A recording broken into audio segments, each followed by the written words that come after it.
Recorded, okay करते हैं तो।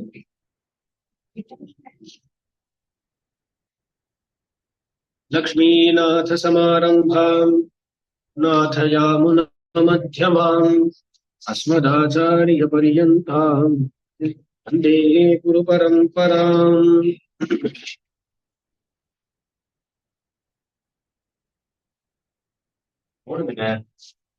यो नित्यमच्युतपदाम्बुजयुग्मरुक्म व्यामोहतस्तदितराणि तृणाय मेने अस्मद्गुरोर्भगवतोऽस्य दयैकसिन्धोः रामानुजस्य चरणं शरणं प्रपद्ये।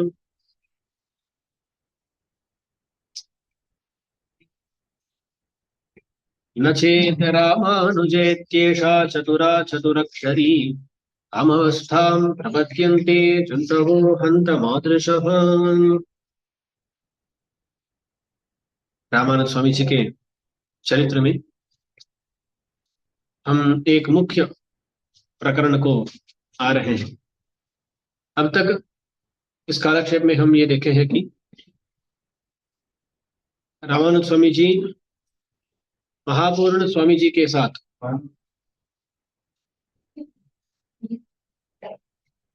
श्रीरंगम पधारते हैं। जब तक वो आते हैं तब तक यामुनाचार्य स्वामी जी की परम गुण प्राप्ति हो जाती है। बहुत सुंदर सा वर्णन होता है कैसे कैसे उनका परम पद उत्सव मनाया जाता है। यामुनाचार्य स्वामी जी की परम पद प्राप्ति हो गई, वहां के सभी शिष्य बहुत दुखित होते हैं और उसके बाद अपने आप को थोड़ा संभाल के वो अगले जो भी काम करना है ना उनके लिए तैयार होते हैं। तब वहां के कुछ महिलाएं आकर मठ के सामने पूरा साफ सफाई करते हैं, रंगोली इत्यादि लगाते हैं और पूरे श्रीरंग नगर में सभी तरफ यानी सभी दिशाओं में केले का जो पेड़ होता है ना उसको रखते हैं। जब भी उत्सव मनाया जाता है ना तब केले का उस पेड़ को रखते हैं, तोरणों को वहां वहां लटकाते हैं। ऐसे ही एक उत्सव का माहौल बनता है श्रीरंग में। जब भी एक सन्यासी की परमपद प्राप्ति होती है तब ऐसे ही उसको मनाते हैं। तो ये सब होता है और उसके बाद वहां तिरुमंजन होता है। उनका जो चर्म त्रिवेणी है, चर्म दिव्य मंगल विग्रह है, उसके लिए तिरुमंजन किया जाता है। द्वादश कलश तिरुमंजनम बोलते हैं। द्वादश कलश रखे उनमें जो मंत्रों का अभिमंत्रण करना है, उन मंत्रों से अभिमंत्रण करना, ये सब होता है। और वहां वो तिरुमंजन बहुत खूब होता है। उसके बाद उस तिरुमंजन के बाद उनका पूरा अलंकार जो भी करना है वो सब अलंकार भी उनको किया जाता है। और श्री वैष्णव क्या करते हैं, वीथी में उनके लिए जो पालकी में वो जाने वाले हैं ना, उस पालकी को लेकर वीथी में घूमना, वीथी में प्रदक्षिण आना, ये अब तक एक संप्रदाय है। जब भी बड़े बड़े आचार्य पुरुष की परम पद प्राप्ति होती है ना तब भी ऐसा होता है। तो वहाँ के जो बड़े बड़े स्वामी जी हैं वो सभी वीथी में प्रदक्षिण करते हुए आते हैं। तब तिरुविरुत्तम बोलते हैं। नमोवार का जो पहला प्रबंध है उसका पाठ होता है। वो तिरुविरुत्तम का पाठ करते हुए उस पालकी को लेकर आते हैं। उसके बाद सभी लोग यामुनाचार्य स्वामी जी का जो चर्म दिव्य मंगल विग्रह है उसको नमस्कार करते हैं। अपने हृदय में उनका जो दिव्य मंगल विग्रह है ना उसको अच्छी तरह आ, बसाते हैं, क्योंकि उनका अंतिम दर्शन वही हो रहा है ना। इसलिए वो प्रयत्न करते हैं कि उनका जो दिव्य मंगल विग्रह है उसको अच्छी तरह मन में ले आ जाए। ऐसा करते हैं और सभी दुख से ही स्वामी जी को उस पालकी में विराजमान करके उसको ले आते हैं। उसको ले आते हैं कहाँ, कावेरी के किनारे को ले आते हैं। और जब वहां जो कैंकरी है वो बन चल रहा था, क्योंकि यतियों का खनन संस्कार होता है, दहन संस्कार, तो उसकी तैयारी हो रही थी। तभी महापूर्ण स्वामी जी और रामानंद स्वामी जी दोनों उस किनारे को आते हैं। वहां से देखते हैं कि यहाँ कुछ हो रहा है। वो धरती में लेटे हुए रोते हैं महापूर्ण स्वामी जी। रामानंद स्वामी जी भी बहुत दुखित होते हैं और अंतिम दर्शन तो ले लीजिए ऐसा बोलकर महापूर्ण स्वामी उनको ले आते हैं। तभी देखते हैं कि उनके तीन उंगलियां मुड़े हैं। और उसके बाद उसको वो जो तीन प्रतिज्ञा है ना, हम कल देखे थे, वो तीन प्रतिज्ञा करते ही ऐसा खुल जाते हैं। उसके बाद रामानुज स्वामी जी फिर से श्रीरंगम श्रीरंगम से कांचीपुरम लौट आते हैं। भगवान का दर्शन लेते नहीं। तो कांचीपुरम आ गए। कांचीपुरम आकर वहां जो कांचीपूर्ण स्वामी जी विराजमान है, उनको कहते हैं कि स्वामी जी, ये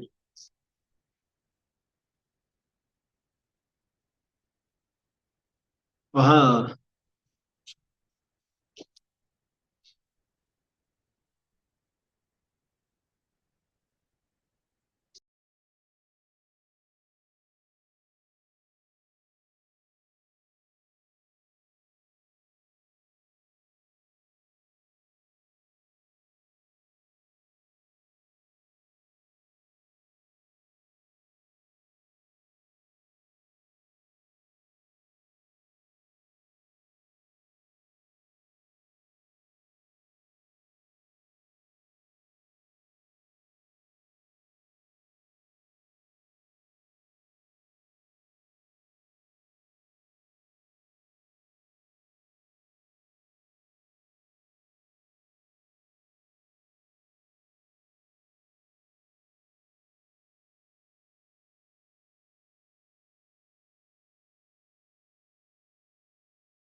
हो गया।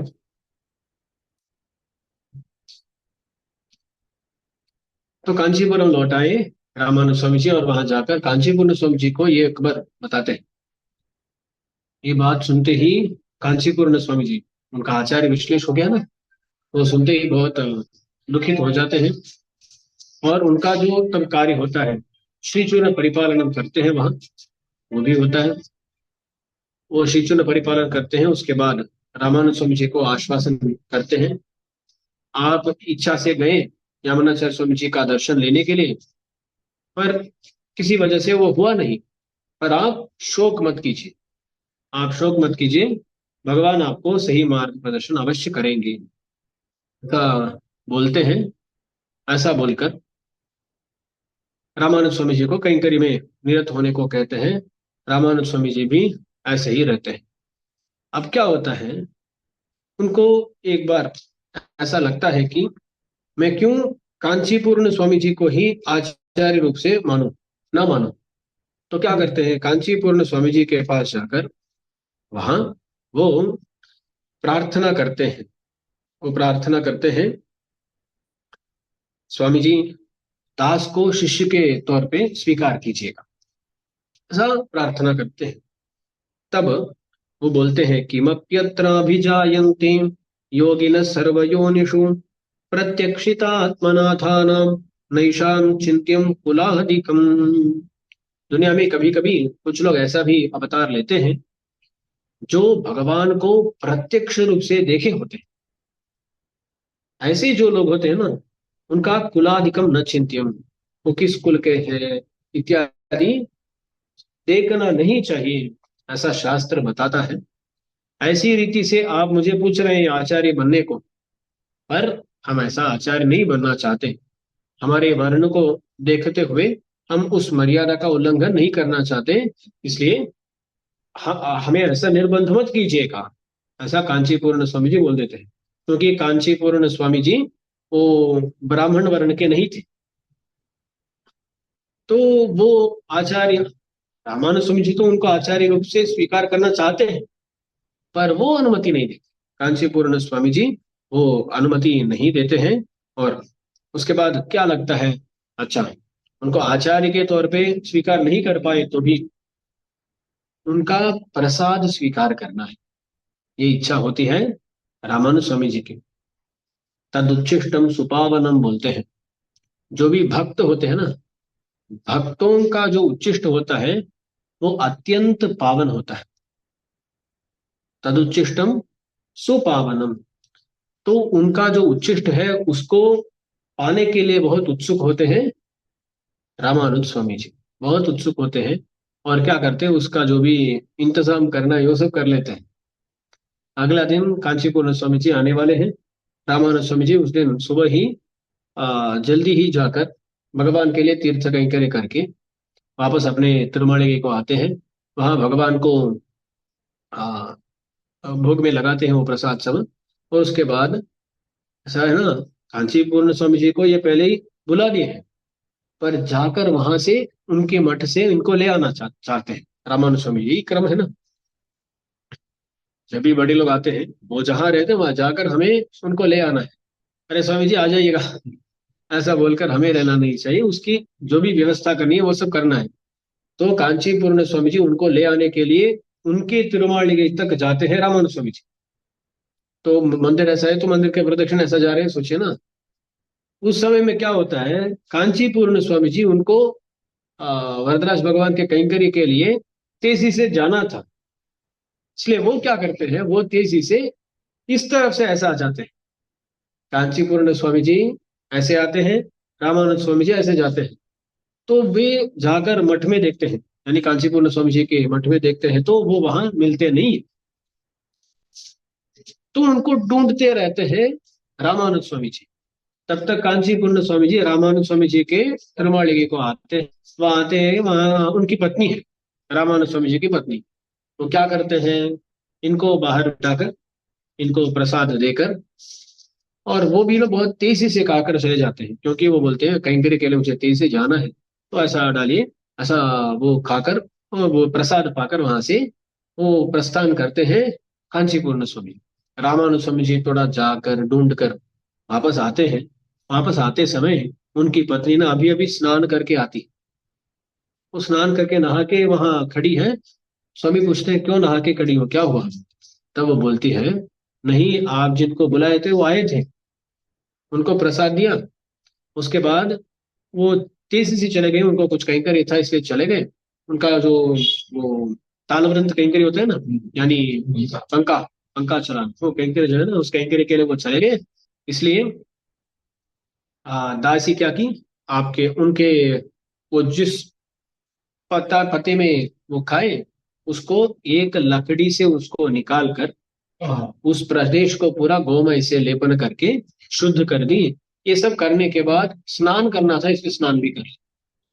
तो रामानुज स्वामी जी बहुत गुस्सा हो जाते हैं। अरे ऐसा कैसा तुम कर सकती हो, उनके उच्छिष्ट के लिए तो उनको मैं पूछा, और भगवान का उच्छिष्ट बहुत आसानी से मिल जाता है ना। हम भोग में लगाते हैं, दे देते हैं, भगवान दे देते हैं उच्छिष्टम, भगवान का उच्छिष्ट आसानी से, भक्तों का उच्छिष्ट आसानी से मिलता नहीं है। इसलिए आಳ್वार के पास में आता है, पोनगम शीद शेडम तरवरेल मुनिरमन्ने।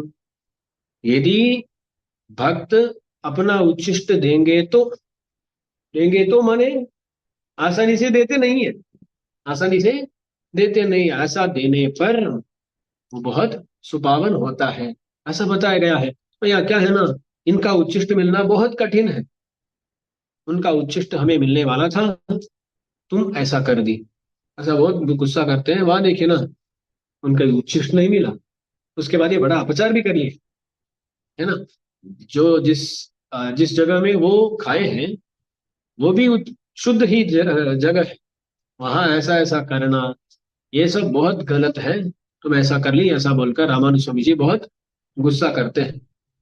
पर क्या करें, कांचीपूर्ण स्वामी जी एक बार अवकाश दिए, वो अवकाश का इस्तेमाल नहीं कर पाए स्वामी जी। तो ऐसा ही रहते हैं।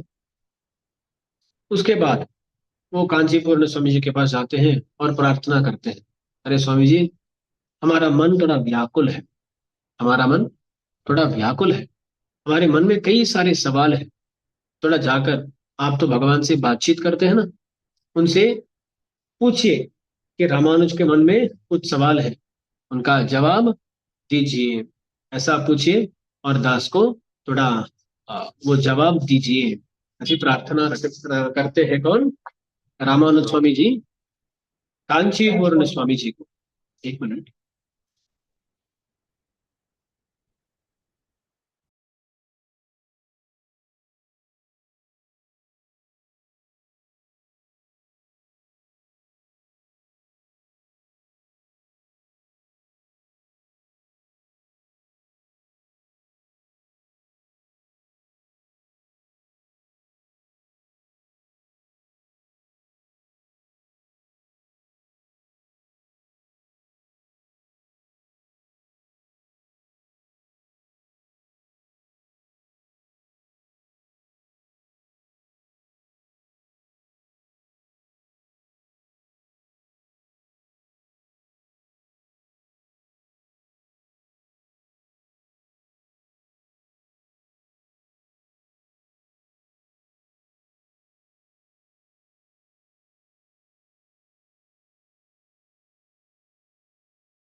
अच्छा, तो रामानंद स्वामी कांचीपुर स्वामी जी से प्रार्थना की है, और कांचीपुर स्वामी जी भी उस रात को जब भगवान की सेवा में थे, तब वो कुछ बोलने वाले थे।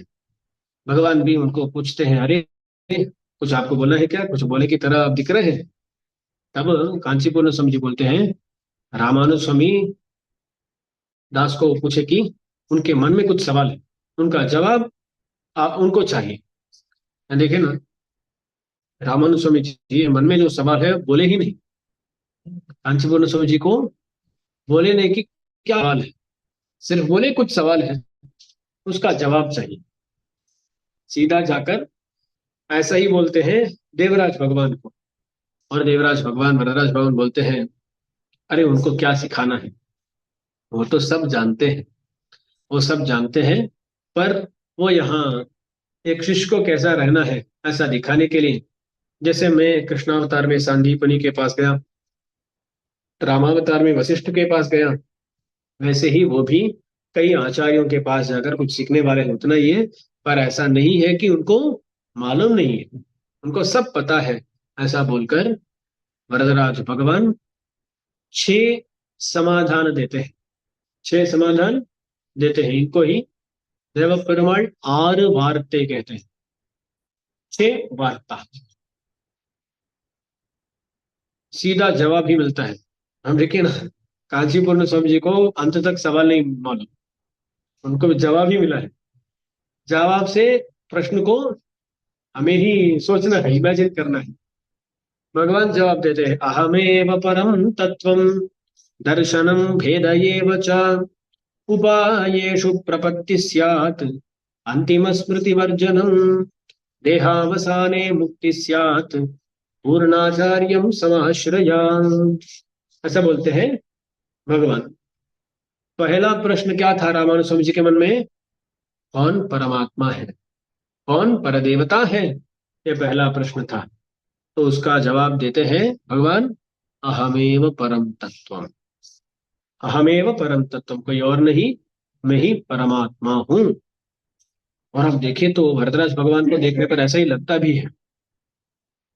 वरदराज भगवान का दर्शन दिए हैं, तो वहाँ देखें तो अपना वक्षस्थल को ऐसा रखकर ऐसा ही वो खड़े रहते हैं, है ना। वो देवराज है ना, देवाधिराज है ना, तो दिखाते हैं हम ही पर तत्व है। तो ऐसा वो बोलते हैं अहमेव परम तत्व, मैं ही परमात्मा, मैं ही पर तत्व हूँ, कोई और नहीं। तो पहला प्रश्न क्या है, परमात्मा कौन? क्योंकि दुनिया में कई सारे लोग कई सारे देवताओं को पर देवता बोलते हैं ना, तो उसमें एक संदेह तो उठता है। तब वो बोलते हैं अहमेव परम तत्वम। दूसरा, दर्शन क्या है, भेद है या अभेद है? रामानुज स्वामी जी के समय में तब अद्वैत बहुत प्रसिद्ध था ना, अद्वैत बहुत प्रसिद्ध था, तो वो अभेदवादी कहलाते। क्या कहते हैं? अभेदवादी, मायावादी अभेदवादी। यानी परमात्मा और जीवात्मा के बीच में अभेद है, भेद नहीं है कहते हैं। अहम ब्रह्मास्मि कहते हैं ना, अहम ब्रह्मास्मि वो उपनिषद वाक्य है, उसका तात्पर्य कैसा समझना वो अलग बात है। अच्छा, तो वो बोलते हैं कि जीवात्मा और परमात्मा एक ही है, उनका अभेद है, भेद नहीं। तो इसलिए मन में प्रश्न है, अरे भेद या अभेद? तो भगवान स्पष्ट रूप से बोलते हैं दर्शनम भेद ये बच्चा, भेद ही दर्शन है, यानी जीवात्मा और परमात्मा दोनों भिन्न भिन्न है, वो दोनों एक नहीं, दोनों भिन्न भिन्न है, वो ऐसा बताया जाता है। दर्शनम भेद ये बच्चा। उसके बाद उपायेषु प्रपत्ति स्यात्। तीसरा प्रश्न है, क्या उपाय है? आपको पाने का सही उपाय क्या है? तो बोलते हैं उपायेषु प्रपत्ति ही स्यात्, शरणागति ही उपाय है, सही उपाय है। तो आपको इस उपाय का अनुष्ठान ही करना है, किसी और उपाय को पाना नहीं। तो बोलते हैं उपायेषु प्रपत्ति स्यात्। ये तीसरा प्रश्न हुआ ना। और चौथा प्रश्न है अंतिम स्मृति चाहिए क्या? अंतिम स्मृति चाहिए क्या, ये प्रश्न है। उसका जवाब देते हैं अंतिम स्मृति वर्जनम। ये अंतिम स्मृति किसका चाहिए होता है? जो भक्तियों करते हैं ना, उपासना करके भगवान को पाना चाहते हैं ना, इन लोगों के लिए अंत में अंतिम स्मृति चाहिए होती है। अंतिम स्मृति माने जब इस देह को छोड़कर जा रहे होते हैं ना, तब अंतिम समय में भगवान का स्मरण होना चाहिए, तभी भक्ति योग निष्ठों को मोक्ष मिलेगा, नहीं तो मोक्ष नहीं मिलेगा। तो अंतिम स्मृति आवश्यक है।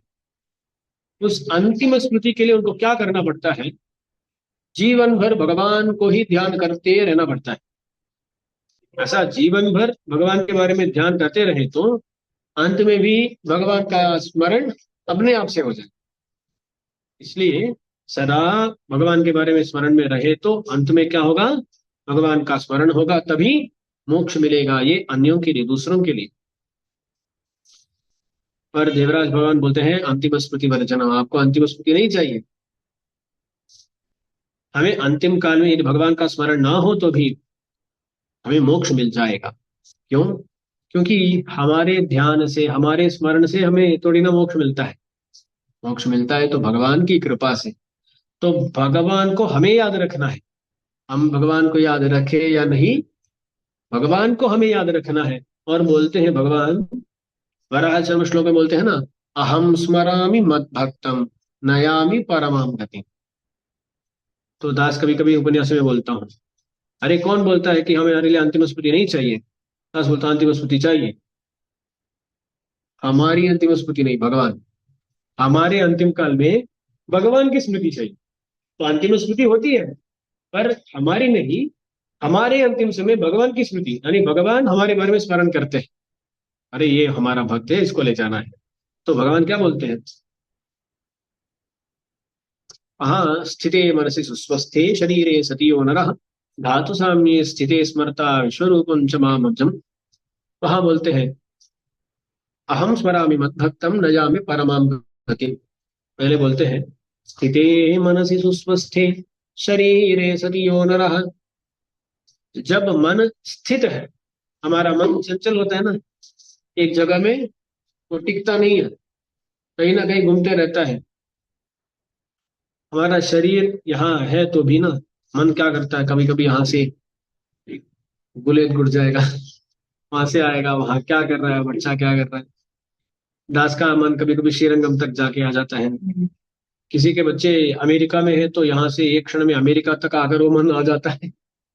तो मन एक जगह रहता नहीं है ना, पर वो मन कभी ना कभी एक जगह में रहता है। स्थिते मनसी, मन जब स्थित होता है, वो रेयर है, पर कभी ना कभी होता है ना, जब ऐसा मन स्थित होता है। सुस्वस्थे शरीरे, और जब हमारा शरीर भी स्वस्थ रहता है। मन को स्थित रहना है, शरीर को स्वस्थ रहना है। स्थिते मनसि सुस्वस्थे शरीरे सति यो नरः धातु साम्ये स्थित, धातु साम्ये स्थिते स्मर्ता विश्वरूपं च मामजम्। उसके बाद बोलते हैं वो, उसके बाद धातु साम्य होना चाहिए। हमारे शरीर में कफ वात पित्त बोलते हैं ना, ये तीन धातु रहते हैं। आयुर्वेद के हिसाब से इन तीनों धातुओं में जब वैषम्य होता है, यानी कुछ ज्यादा हो गया कुछ कम हो गया, तब क्या होता है, बीमारी होती है। जब वो समान रूप से रहते हैं ना, जिस जिस हिसाब से रहना पड़ता है वैसा वो हुए तो हम सुस्वस्थ रहते हैं। तो धातु भी समान रूप से जब है, धातु साम्य स्थिति, ऐसा देखे ना, मन भी स्थित हुआ है, शरीर भी स्वस्थ है, और धातु भी सभी समान अवस्था में है। ऐसे संदर्भ में जो मेरा स्मरण करता है, विश्वरूपं च मामजं स्मर्ता, मेरे को जो स्मरण करता है, कैसा स्मरण करता है, मुझे उपाय के रूप से जो स्मरण करता है। भगवान बोलते हैं ततस्तं म्रियमाणं तु काष्ठपाषाण सन्निभम। अब देखिए, दुनिया में हमारा मन चंचल ही होता है, एक सेकंड के लिए स्थित रहा, तब हम भगवान के प्रति यदि शरणागति कर दिए तो, जब हम अंतिम दशा में पाषाण सन्निभ बनकर रहेंगे, पाषाण माने पत्थर, एक पत्थर की तरह जब हम लेटे रहेंगे, तब कुछ नहीं रहता है ना, कुछ याद नहीं रहता है, कुछ बोल नहीं पाता है, ऐसी स्थिति होती है अंतिम स्थिति। तो ऐसे संदर्भ में ततस्तम ह्रियमाणंतु काष्ठपाषाण सन्निभम अहम स्मरामि मद्भक्तम, भगवान बोलते हैं तो पहले मुझे एक बार स्मरण कर लिया ना, शरणागति कर लिया ना, मैं याद रखूंगा, अंतिम समय में मैं तुम्हारा स्मरण करके नयामि परमाम गति, तुम्हारे हाथ पकड़कर मैं मोक्ष तक ले जाऊंगा, फिक्र मत करो। तो जो प्रपन्न होता है, शरणागत होता है, उसके लिए भगवान स्मरण करेंगे। इसलिए हमें अंतिम स्मरण के बारे में इतना ध्यान नहीं देना चाहिए। तो ऐसा भी नहीं कि स्वामी जी अंत में स्मरण नहीं करना है, ऐसा नहीं बोल रहे हैं। स्मरण करे या ना करे उससे फर्क नहीं पड़ता है, वही है। ऐसा नहीं समझना चाहिए कि अरे प्रपन्नों को अंतिम काल में भगवान का स्मरण नहीं करना चाहिए, सदा भगवान का स्मरण में रहना है, पर करना या ना करना वो मोक्ष का कारण नहीं होता है। अच्छा, अंतिम स्मृति वर जन्म। उसके बाद बोलते हैं जो भक्ति योगनिष्ठ होते हैं ना, उनके लिए क्या होता है। अब देखिए, भक्ति योग करते हैं, भक्ति योग करते समय क्या होता है, भगवान उनके संचित कर्मों का पूरी तरह नाश कराते हैं। जो प्रारब्ध कर्म होता है ना, उसका अनुभव ही करना पड़ता है। और कभी कभी भक्ति योग निष्ठों के लिए कई सारे जन्म लेने पड़ते हैं, क्योंकि प्रारब्ध कर्म तो एक जन्म में नहीं, कई सारे जन्मों तक भी आ सकता है। तब तक उनको भक्ति योग करते रहना चाहिए, जब तक उनके सभी कर्म नष्ट नहीं होते, तब तक करना पड़ता है। तो क्या भक्ति योग निष्ठों के लिए ऐसा नहीं बोल सकते कि इस जन्म के अंत में ही मोक्ष मिल जाएगा, ऐसा दृढ़ रूप से नहीं कह सकते। यदि प्रारब्ध कम है, बहुत कम है, इस जन्म में ही वो पूरा समाप्त हो जाएगा, तो तब मोक्ष प्राप्ति हो सकती है। नहीं, कई सारे जन्मों तक भोगना पड़ेगा, तो बहुत जन्मों के बाद ही उनको मोक्ष प्राप्ति होगी, है ना। तो ऐसा होगा क्या, तो बोलते हैं भगवान नहीं, जो शरणागत है उसके लिए देहावसाने मुक्ति स्यात्, इसी देह के अंत में, इसी शरीर के अंत में मुक्ति मिल जाएगी। देहावसाने मुक्ति स्यात्, अंत में बोलते हैं एक और प्रश्न है उनके मन में, रामानंद स्वामी जी के मन में। कांचीपुर स्वामी जी को आचार्य के रूप में स्वीकार करना चाहे, पर वो वह नहीं, तो किस आचार्य को मैं आश्रय करूं, किस आचार्य को मैं आश्रय करूं, ये भी प्रश्न उनके मन में है। तब भगवान अंतिम प्रश्न का जवाब देते हैं, पूर्णाचार्यम समाश्रया। आप पूर्णाचार्य जो है महापूर्ण स्वामी जी, उनका आश्रय करिए, उनकी शरण में जाइए, ऐसा आदेश देते हैं भगवान। तो समाधान मिल गया किसको?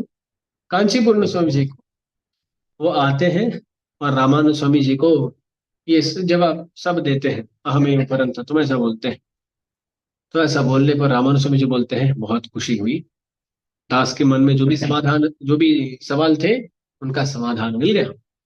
तब कांचीपूर्ण स्वामी जी बहुत हैरान हो जाते हैं, और रामानुज स्वामी जी के मन में जो सवाल है वो सच में देवराज भगवान वो जानकर बता दिए।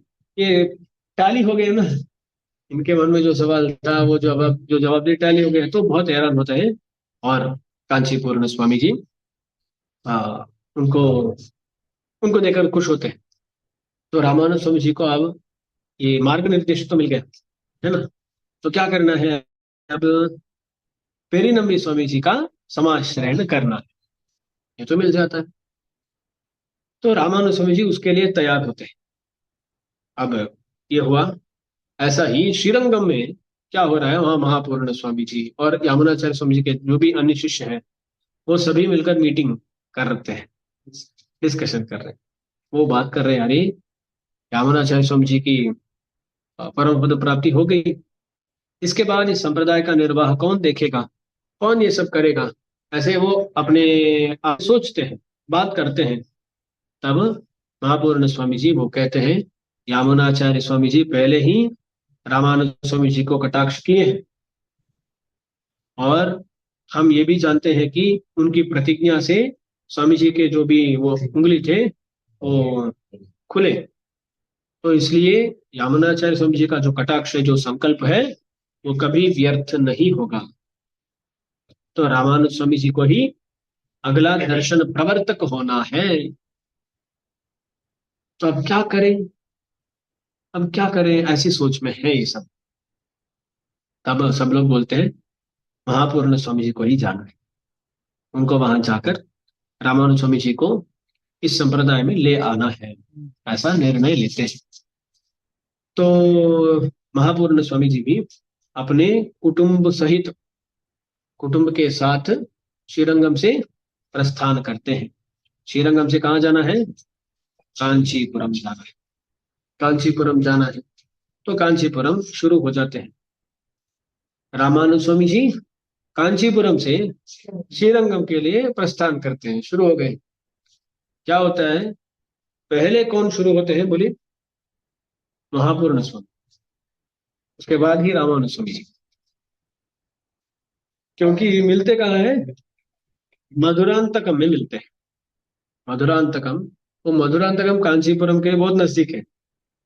आज के इस जमाने में थोड़ा देखे तो 1 घंटा लगेगा, उतना ही कार में गए तो 1 घंटा 1.5 घंटे मैक्सिमम। पर श्रीरंगम से ऐसा नहीं है, 3.5 4 घंटे हो सकते हैं। तो वो कौन पहले प्रस्थान किए? महापूर्ण स्वामी जी। तो वो मधुरांतकम में वहां भगवान राम है, विराजमान है, उनका एक मंदिर है। वहां एक बड़ा सा येरी बोलते हैं, बड़ा सा तालाब है। तालाब माने छोटा सा नहीं, बहुत बड़ा सा तालाब है। वहां भगवान राम विराजमान है, येरी का रामर बोलते हैं। येरी का रामर बोलते हैं। वहां उस तालाब से लोगों को बचाने वाले भगवान हैं। कभी कभी तालाब में बहुत पानी हो जाती है तो ना वो टूट जाता है, और पानी पूरा सभी गांवों पे जाकर वहां बहुत नुकसान होता है।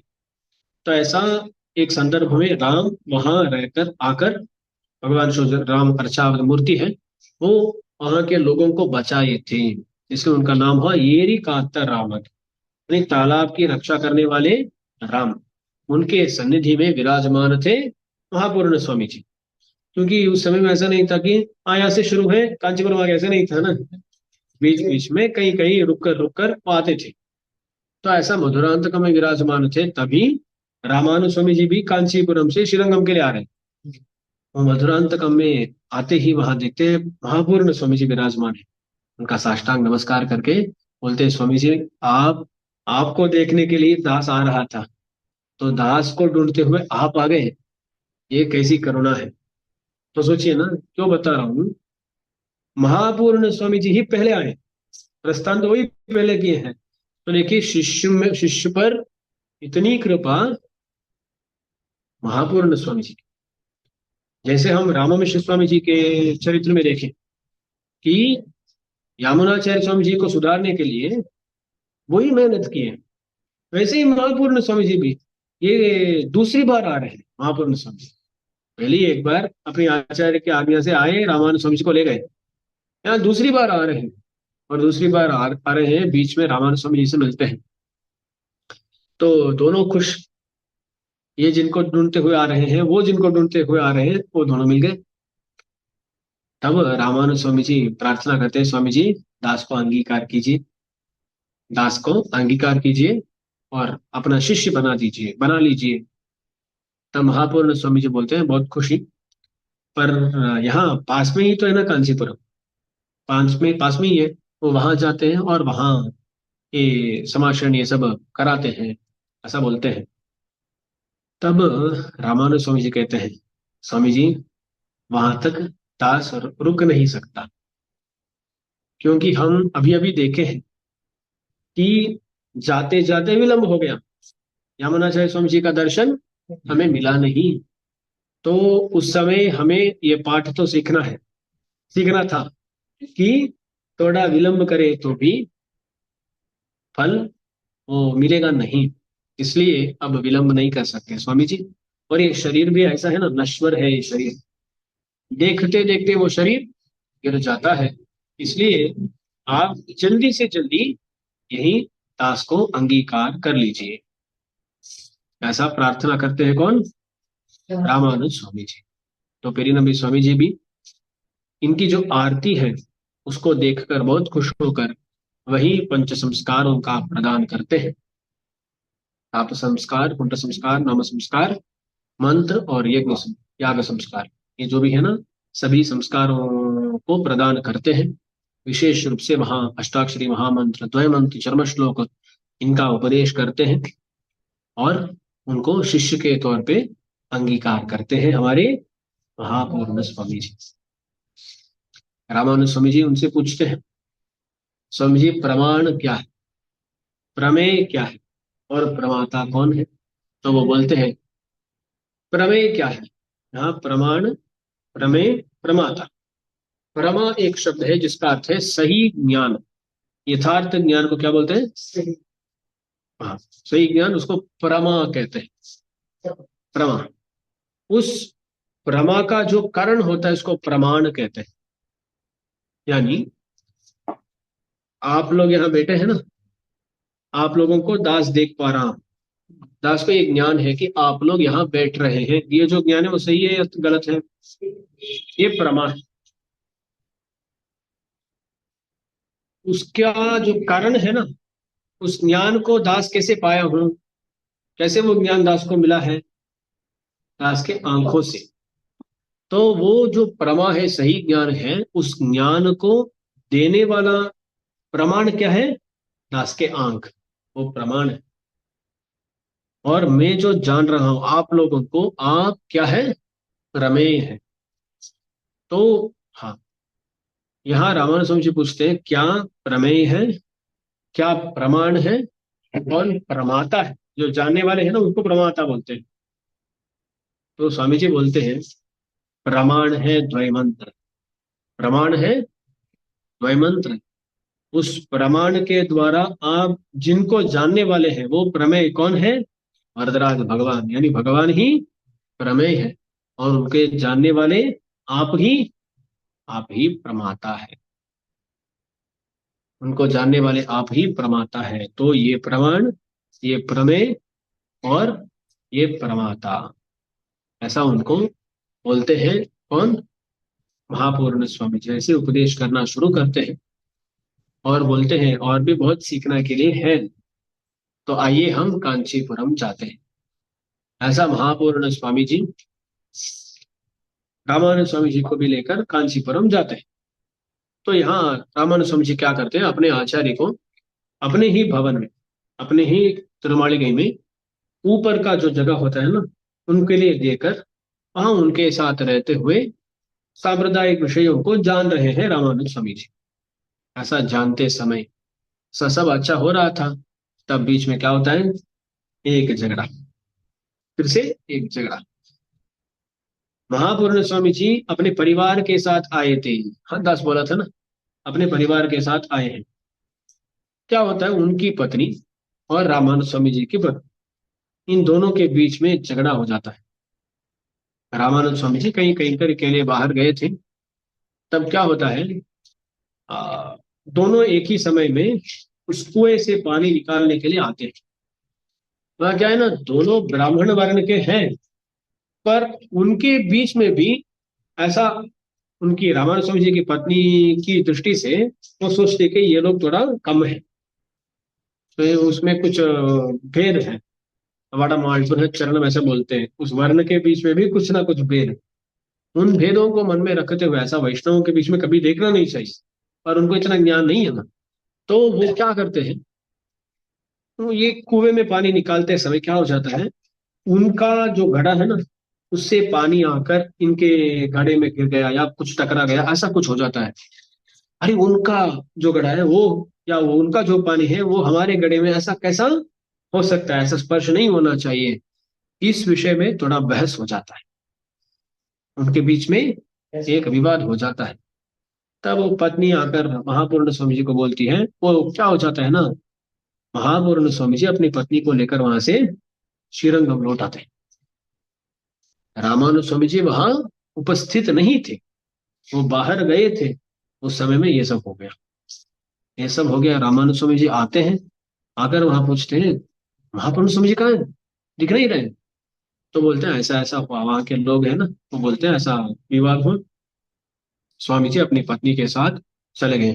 वहां भी महापूर्ण स्वामी जी गुस्से में चले, ऐसा नहीं है, अरे हमारे यहाँ रहने से कुछ अपचार हो रहा है, उनको हम कुछ दुख पहुंचा रहे हैं, ऐसी सोच से गए, गुस्से में गए नहीं वो तब भी। क्योंकि वहां रहने से तो रामानुज जी की पत्नी को कुछ नुकसान हो रहा है ना, उनको कुछ तकलीफ दे रहे हैं, ऐसा सोचकर वहां से प्रस्थान करते हैं। कौन, महापूर्ण स्वामी जी, वो इतने गुणवान है। देखिए ना, वो रामानुज स्वामी जी के यहाँ आ रहे हैं, वहां सिखा रहे हैं, सब कर रहे हैं, तो किस लिए कर रहे हैं, हमारे दर्शन के लिए और अपने आचार्य की आज्ञा को परिपालन करने के लिए कर रहे हैं सब। ये सब ऐसा ही कर रहे हैं, तो ऐसा करने के कारण उनका गुस्सा कैसा हो सकता है, ये सब नहीं है, पर उनको तकलीफ नहीं देना है, ऐसा सोचकर पेरिनम्बी स्वामी यानी महापूर्ण स्वामी जी श्रीरंगम आ जाते हैं। श्रीरंगम आ जाते हैं, और रामानुज स्वामी जी इस बात को सुनकर बहुत दुखित हो जाते हैं। अरे देखिए ना, बार बार कुछ ना कुछ उन पर गिर रहा है ना। पहले यमुनाचार्य स्वामी जी के पास गए हैं, वहां जाने पर उनका दर्शन नहीं मिला, उनके साथ मिलने को नहीं मिला। उसके बाद कांचीपुर स्वामी जी का उच्चिष्ट भोजन करने का प्रयास किए, वो भी नहीं हुआ। उसके बाद महापूर्ण स्वामी जी से उनका समाशयन तो कर लिए, पर बीच में उसका भी प्रतिबंधक विरोध हो गया। तो स्वामी जी के मन में बार बार कुछ ना कुछ हो रहा है, ऐसा सोचते हैं। और क्या होता है, एक दिन एक श्री वैष्णव आते हैं रामानुज स्वामी जी के घर को। वो क्या करते हैं ना, रामानुज स्वामी जी का ये अभ्यंजन बोलते हैं ना, ये तेल लगाकर मालिश करना, ये करने के लिए एक वैष्णव है, वो ऐसा ही सभी को करते करके करके वो थोड़ा जीते। ऐसे एक वैष्णव आते हैं, वो कहीं कहीं करते हैं, और वो पूछते हैं, अरे बहुत भूख लगी है, कुछ प्रसाद है क्या, ऐसा पूछते हैं। तो रामानुज स्वामी जी अपनी पत्नी को पूछते हैं कि कुछ प्रसाद अब है क्या, तो बोलती कुछ नहीं है घर में। पर उसके बाद उनको मालूम पड़ता है कि कुछ था घर में, घर में कुछ था देने के लिए, पर वो देने के लिए तैयार नहीं थी, ये भी देखते हैं। तब रामानुज जी बहुत क्रोधित हो जाते हैं, अरे घर में है, एक वैष्णव पूछ रहे हैं कि भूख लगी है, तो उनको नहीं दिए तो ये कैसा अपराध है, ऐसा आप कैसे कर सकती हो। ऐसा रामानुज स्वामी जी बहुत गुस्सा करते हैं। अब देखिए ना, बहुत हो गया, कांचीपुर स्वामी जी के विषय में अपराध हुआ, फिर से आचार्य महापूर्ण स्वामी जी के विषय में अपराध हुआ, यहाँ कोई श्री वैष्णव आ रहे हैं उनके लिए भोजन देने के लिए भी तैयार नहीं है, ये सब देखते हैं तो इनके साथ सहवास करना ठीक नहीं है, इनके साथ सहवास करना ठीक नहीं है। तो हमारे लिए जीवन में हमें आगे बढ़ना है, आगे बढ़ना है, और हमारा ये जो आध्यात्मिक प्रयाण है इसमें ये प्रतिबंधक बन जाएंगे। ऐसी सोच से रामानुज स्वामी जी संन्यास आश्रम स्वीकार करने का निश्चय लेते हैं, निश्चय लेते हैं और सीधा भगवान के सामने जाते हैं।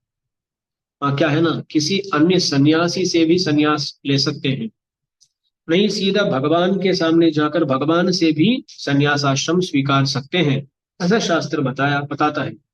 तो रामानुज स्वामी जी क्या करते हैं, सीधा भगवान के पास जाकर, वरदराज भगवान के पास जाकर वहां सन्यास आश्रम स्वीकार करते हैं। तब रामानुज स्वामी जी यतिराज बनते हैं। सन्यास आश्रम स्वीकारते हैं इसलिए यति है, उनमें श्रेष्ठ है इसलिए यतिराज बनते हैं। तो ऐसा रामानुज स्वामी जी सन्यास आश्रम स्वीकारते हैं। उसी संदर्भ में रामानुज स्वामी जी के दो अंतरंग शिष्य उनके शिष्य बनते हैं। कौन है बोलो? गौरेश स्वामी जी और दाशरथी स्वामी जी। कांचीपुरम के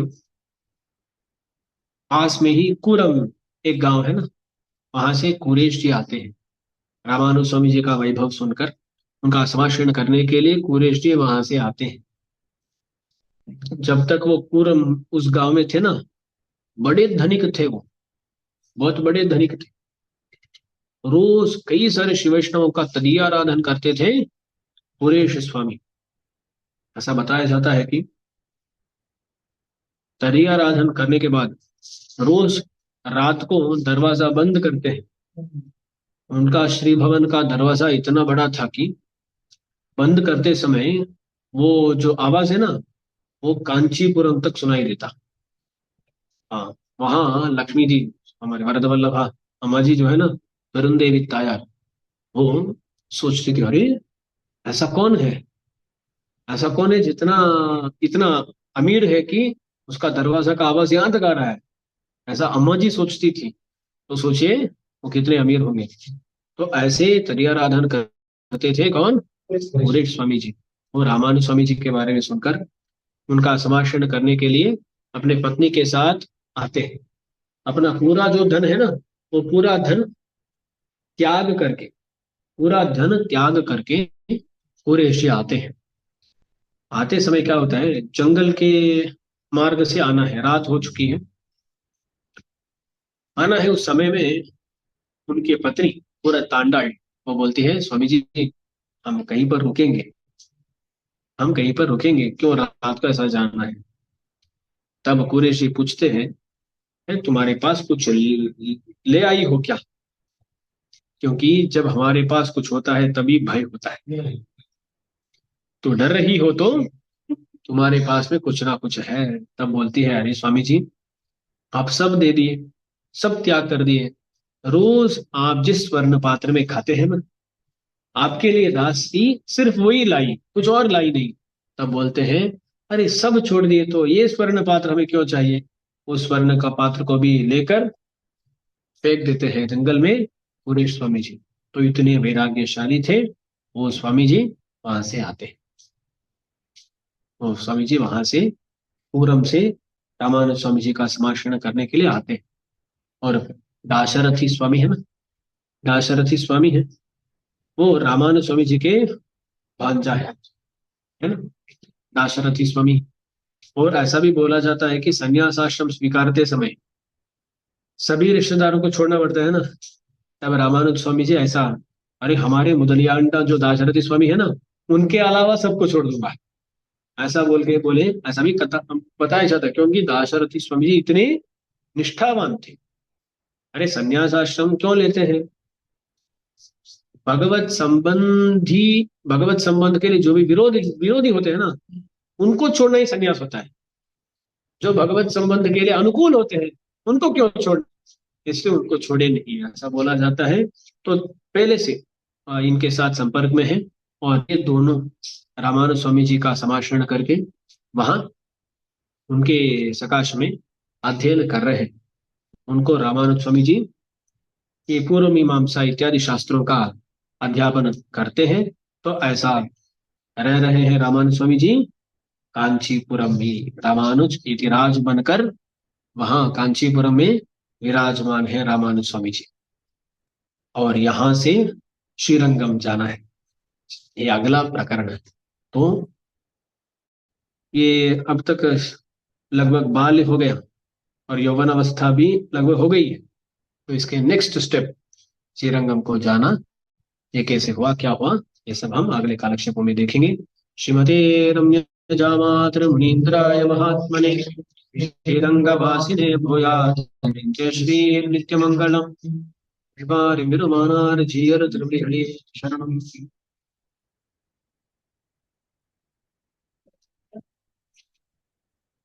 पांचवा हम्म? चौथा